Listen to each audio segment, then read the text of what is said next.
Hey, I'm Nick Williams. In this video, I'm going to tell you the better way to sell final expense insurance.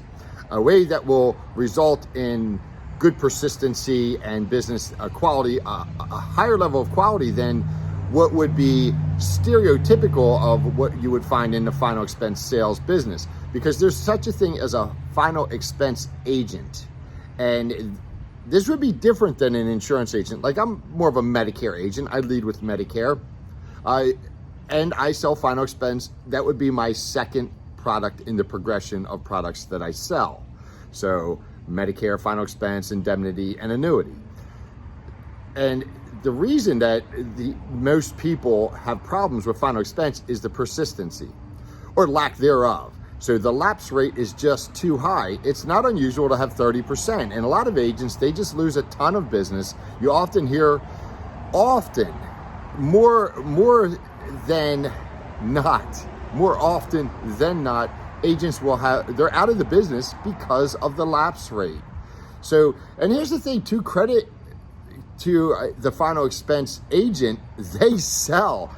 There's a presentation that pushes a lot of buttons, it's a strong presentation. It loops back to the emotional needs of the sale. So you're really tying that client in and you get the sale. But that doesn't mean that it's going to stick. 1, 2, 3 months later, you've got a problem. And that's why final expense agents blow out of the business so quickly.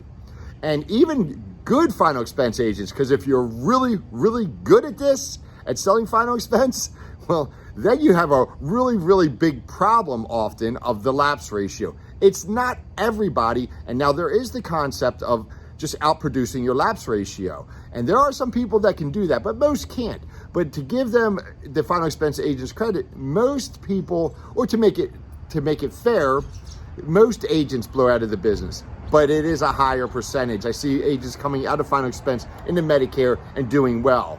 And the other problem is that they're always chasing those first year commissions because they never get any back end. And even that may not be, there may be exceptions to that rule, I'll call it. So the final expense agent, I'm going to refer to my notes here. The final expense agents, they have a strong presentation, they get high sales, they get higher premiums than normal as well, which can be a problem because the higher the premiums, the bigger the chargebacks, right? They sell people that don't have insurance. They may not have any final expense insurance at all. I think that's a mistake. If somebody's 70 years old and they don't have any insurance, you sell them and you're just asking for a chargeback. You may be better served in many cases to walk past that, to just walk past that business. Now they do have the ability they have better ways to pay these final expense premiums now, which may change that some. But as a rule of thumb, you just walk past that business. All right. What I find in selling final expense is that oftentimes you're going to find people that they do want to have good coverage. And I focus on people that already have insurance. I look at all the policies they have. I look at improving their coverage. Oftentimes I can get big premiums by rolling everything into one plan and giving them more death benefit than they have now for a lesser premium. And a lot of times they can walk away with the cash values in those policies, which may be $1,000 or a couple $1,000. And that's a big deal to these people. And if you can give them more insurance for less money, and they walk away with thousands of dollars, that's a win-win. And in addition to that, they're already established premium payers. Well, that's a wonderful thing. You win. Your persistency will be above 90%. You won't have that problem that final expense agents have.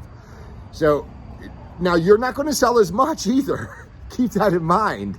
You're not going to sell as much as a final expense agent. But that's not your thing. That's not what you're out there to do. You're not out there to sell as much as possible. I have a couple phrases that I'll use, and one of them is when I sit down with somebody and I see that I have something to work with on their final expense. I'll say, look, Bob, or look, Mary, I find that most people just want a respectable burial. Would you agree with that? And they also they don't want to be a burden on their family. And then I'll get the agreement on that. I don't even need to ask. As a matter of fact, I don't ask for their agreement. I'll just tell them.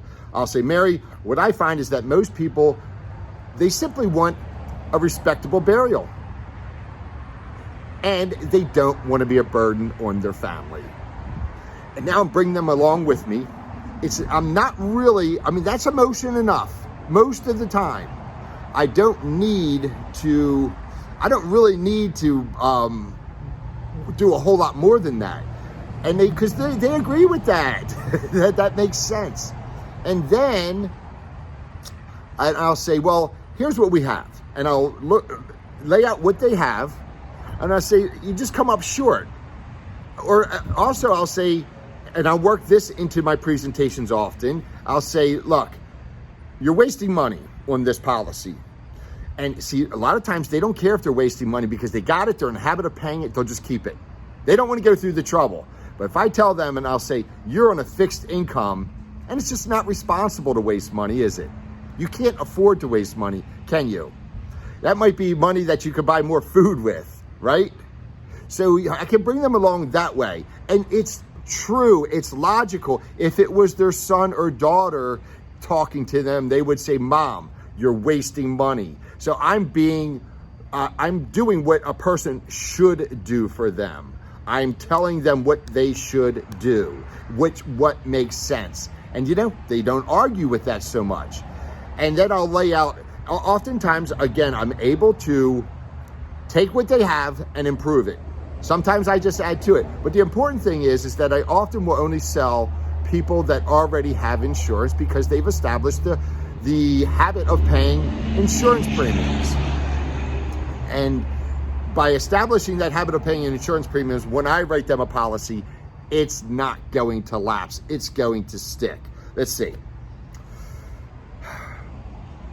So I will use paid up additions as well. And now I talk to final expense agents. They don't do this. But sometimes you take existing policies and you convert those policies to reduce paid up.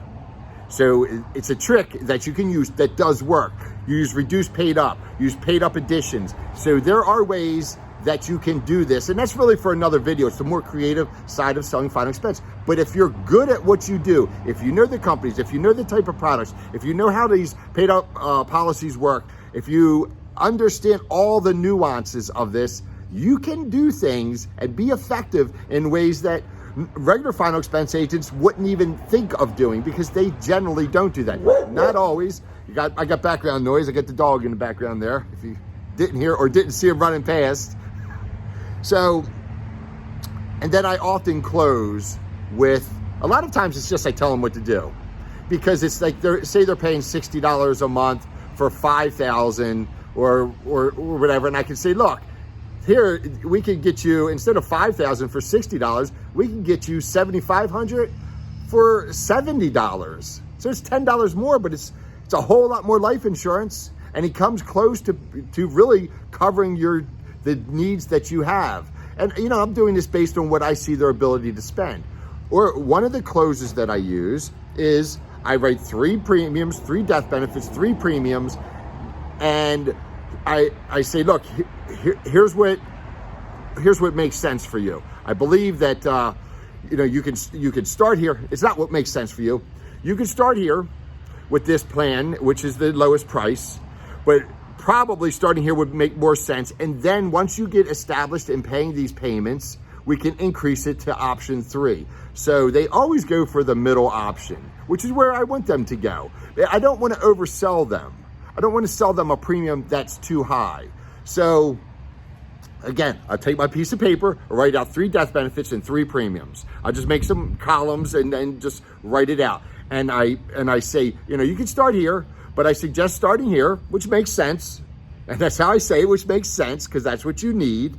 And then in time, we can increase it to here once you've established this into your budget. And they almost always go for it. And I almost always get the sale. And it almost always sticks. And so, and I'm following up on a video I made yesterday where I said, you gotta sell final expense. Yes. And this would be more for the face-to-face agent. But you gotta sell final expense. It's just what makes sense. because you need to get those cash hits. And if you're selling quality final expense, you're not going to have that. You're not going to lose that. Have the lapse rate of 30%. I've seen agents lose 50% of their business. And then here's what happens. A lot of these companies, excuse me while I take a drink of coffee. A lot of these companies, I was just talking to an agent about this yesterday, and he's telling me a lot of these companies, when you leave, what they do is they go in and replace all your business. It's like, it's terrible, but it's true. They do this. You don't think that that it would be as underhanded as that, but there's just a rule of thumb that many of these agencies do it, and that is how should I say?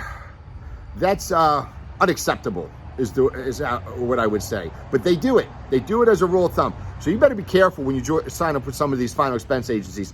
Not all, but many. And I'll tell you something, like with the FMO, they don't do that. FMOs don't do that. Not that I know of, but career agencies do.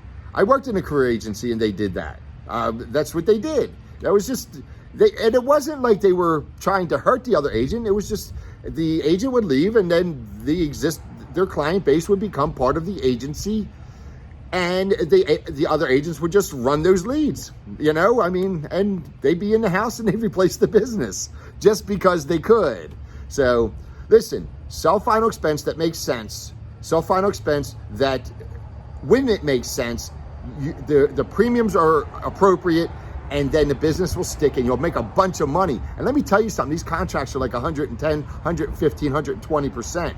I mean, you're going to make a lot of money on this. So that's it. I'll talk to you guys soon. Hey, and like and subscribe, especially subscribe to our channel. We want to reach out to more people, and by you subscribing, it helps us reach out to more people. Goodbye.